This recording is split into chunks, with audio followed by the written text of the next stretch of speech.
Everyone, welcome back to my channel BU study point. आज हम देख रहे हैं BA थर्ड सेमेस्टर के हिस्ट्री का सिलेबस, जिसका नाम है history of modern India 1757 AD से 1950 AD तक। और ये जो सिलेबस है आपका, ये NEP 2020 के अंदर आने वाली सभी यूनिवर्सिटीज़ के लिए जो है यूज़फुल रहेगा। तो चलिए स्टार्ट करते हैं। आपको इसमें टोटल 8 यूनिट्स को कवर करना है, जिन्हें एक एक करके हम जान लेंगे कि आपको किस यूनिट में क्या पढ़ना होगा। तो फर्स्ट यूनिट है the arrival of European companies, rivalry for control, ascendancy of British East India company और प्लासी एंड बक्सर का युद्ध जो है, इसके बारे में आपको पढ़ना है और इसके इम्पैक्ट के बारे में। इस यूनिट में मैं आपको बता दूं, मोस्ट इम्पॉर्टेंट जो टॉपिक है ये रहेगा आपका प्लासी एंड बक्सर का जो युद्ध है, वो आपका मोस्ट इंपॉर्टेंट टॉपिक रहेगा। इससे क्वेश्चन आपके में ज़रूर आएगा।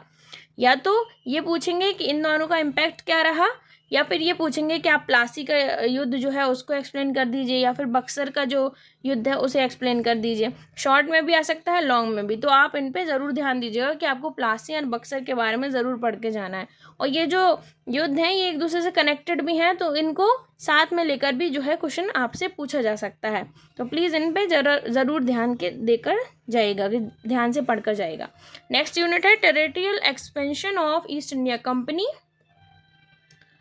1770 से 1856। नेक्स्ट है यूनिट थर्ड है आपकी the rise of Punjab under Ranjit Singh, conquest and administration, rise of Hyderabad and Mysore in 18th century. देखिए इसमें जो है मोस्ट इम्पॉर्टेंट मैं आपको बताऊं, इसमें भी जो मैसूर वाला क्वेश्चन है, टीपू सुल्तान वाला रहेगा, इसमें वो बहुत इंपॉर्टेंट रहता है। उससे भी जो है आपके पेपर में क्वेश्चन ज़रूर आएगा, क्योंकि ये जो टॉपिक्स हैं कुछ ऐसे चुने हुए टॉपिक्स होते हैं जो कि पेपर बनाने वाले के कुछ फेवरेट टाइप के टॉपिक्स होते हैं। तो इनसे ना पेपर में क्वेश्चन ज़रूर आते हैं।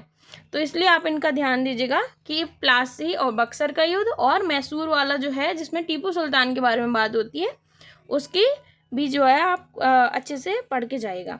नेक्स्ट यूनिट है आपकी यूनिट 4, जिसमें land revenue system during colonial period, जिसमें permanent settlement, Ryotwari, Mahalwari system, इन सब के बारे में पढ़ना है। और लैंड रेवेन्यू सिस्टम वाला जो क्वेश्चन है ये हमेशा लॉन्ग क्वेश्चन में आता है, जिसमें इन तीनों चीज़ों को पूछा जाता है, परमानेंट सेटलमेंट को भी, रायतवाड़ी को और महलवाड़ी को। तो ये चीज़ें काफ़ी आसान भी हैं अगर आपका बैकग्राउंड आर्ट साइड से रहा है। अगर आप ह्यूमैनिटीज़ से हैं तो आपके लिए इस क्वेश्चन को अटैम्प्ट करना बहुत आसान होगा। तो मैं आपको प्रेफर करूँगी कि इसे भी आप अच्छे से तैयार करके जाएं, क्योंकि ये लॉन्ग आंसर में ज़रूर आपको एक बार देखने के लिए ज़रूर मिलेगा। फिर आपकी चॉइस है कि आप उसे करें या ना करें, क्योंकि ऑप्शंस में होते हैं ना काफ़ी क्वेश्चंस, इसलिए। नेक्स्ट है Indian renaissance reforms and revivals. फिर यूनिट 5 है आपकी transfer of power from company to crown. फिर Lord Lytton, Lord Ripon, Lord Curzon and the partition of Bengal. Unit 5 में आपको इन सब चीज़ों को पढ़ना है। फिर नेक्स्ट यूनिट है commercialisation of agriculture and its impact on India. देखिए ये जो टॉपिक्स हैं, and the development of railway and it impact. देखिए ये सिर्फ जो 2 टॉपिक्स ही हैं, एक यूनिट में सिर्फ 2 टॉपिक्स को दिया गया है, तो इनसे क्वेश्चन आना एक स्वाभाविक सी बात है। तो कॉमर्शलाइजेशन ऑफ एग्रीकल्चर और उसके इम्पैक्ट क्या रहे हैं, और डेवलपमेंट ऑफ रेलवे, क्या रेलवे कब बना है, कब डेवलपमेंट हुआ, किसने इन्वेंट किया था, ये सब चीज़ें जो हैं काफ़ी इंपॉर्टेंट रहेंगी आपके इस कोर्स के अंदर, क्योंकि इन चीज़ों से क्वेश्चन आना एक सीधी सी बात है। देखिए पूरी यूनिट उस पर डेडिकेट की गई है कि कॉमर्शलाइजेशन कैसे रहा और रेलवे कैसे रहा, तो इससे एटलीस्ट एक क्वेश्चन तो आपके पेपर में ज़रूर आपको देखने के लिए मिलेगा ही। फिर नेक्स्ट यूनिट है development of education in colonial India, moral element to reform, government of India act 1919 एंड 1935।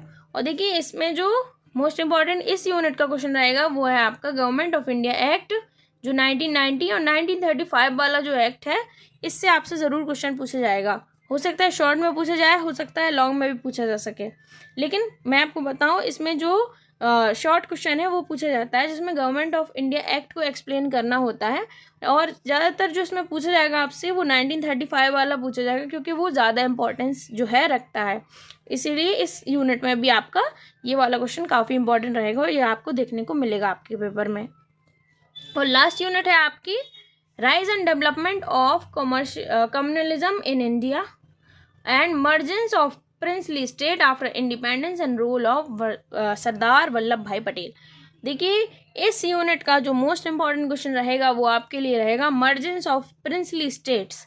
जब हमें स्वतंत्रता मिल गई थी तो आपको पता है ना कि अगर आप आर्ट बैकग्राउंड से हैं तो आपको पता होगा, नहीं तो मैं आपको बता देती हूँ कि देखिए जब हम स्वतंत्र हो चुके थे तो उसके बाद जो ब्रिटिश थी उन्होंने हमें ऐसे ही छोड़ दिया था कि मतलब जो प्रिंसली स्टेट है उनको उनकी जो हकदारी है वो उन्हें दे दी थी, और जो प्रोविंसेस थे वो बस जो है इंडिया की गवर्नमेंट के अंदर आए, और जो प्रोविंसेस हैं प्रोविंसेस स्टेट्स थे वही सिर्फ गवर्नमेंट के अंदर थे। और जो इंडिया था वो बहुत ज़्यादा विभाजित हो गया था क्योंकि छोटी छोटी जगहों पे जो है प्रिंसली स्टेट सेटअप थे, तो उनके कारण जो है यूनिटी जो है नहीं आ पा रही थी स्टेट्स के अंदर। स्टेट मतलब मैं इंडिया की बात कर रही हूँ। स्टेट इंडिया को बोला जाता है जब हम हिस्ट्री में बात करते हैं ज़्यादातर। तो यूनिटी जो है इंडिया के अंदर नहीं आ पा रही थी क्योंकि प्रिंसली स्टेट्स ने पूरे इंडिया को छोटे छोटे हिस्सों में विभाजित कर रखा था। तब सरदार वल्लभ भाई ने इंटेंटिव लिया कि वो इन सबको ख़त्म करेंगे और सारे प्रिंसली स्टेट को मर्ज करेंगे इंडिया के अंदर। तो उनका ये रोल बहुत बड़ा रहा है। उन्होंने ही जो है मर्जेंस ऑफ प्रिंसली स्टेट्स में उनका बहुत बड़ा रोल रहा है इंडिपेंडेंस के बाद में। तो ये जो क्वेश्चन है ये आपके लॉन्ग आंसर में 100% आएगा। जब मैंने पेपर्स दिए थे तो मेरे में भी ये 100% आया था, और इस क्वेश्चन को समझना और करना दोनों आपके आगे भी काम आएगा जब आप कॉम्पिटिटिव एग्ज़ाम्स की तैयारी करेंगे, क्योंकि ये क्वेश्चन जो है ये काफ़ी इंपॉर्टेंट रहता है क्योंकि एक मॉडर्न हिस्ट्री का क्वेश्चन है। तो मॉडर्न हिस्ट्री जो है एक तरीके से काफ़ी इंपॉर्टेंट एस्पेक्ट होती है किसी भी कॉम्पिटिटिव एग्ज़ाम्स की तैयारी के लिए भी। तो इसको आप ज़रूर जो है अटैम्प्ट कीजिएगा अपने पेपर में और ट्राई कीजिएगा कि आप इसे अच्छे से पढ़ कर जाएँ ताकि आप इसे अच्छे से लिख भी सकें। तो चलिए ये वीडियो हमारी यहीं तक थी। मैंने आपको सारी यूनिट्स जो हैं बता दी हैं कि आपको कितनी यूनिट्स को जो है इसमें कवर करना है, जो कि है आपकी टोटल 8 यूनिट। और इस कोर्स का नाम भी मैं आपको बता चुकी हूँ कि हिस्ट्री ऑफ मॉडर्न इंडिया, जो कि 1757 से 1950 तक है।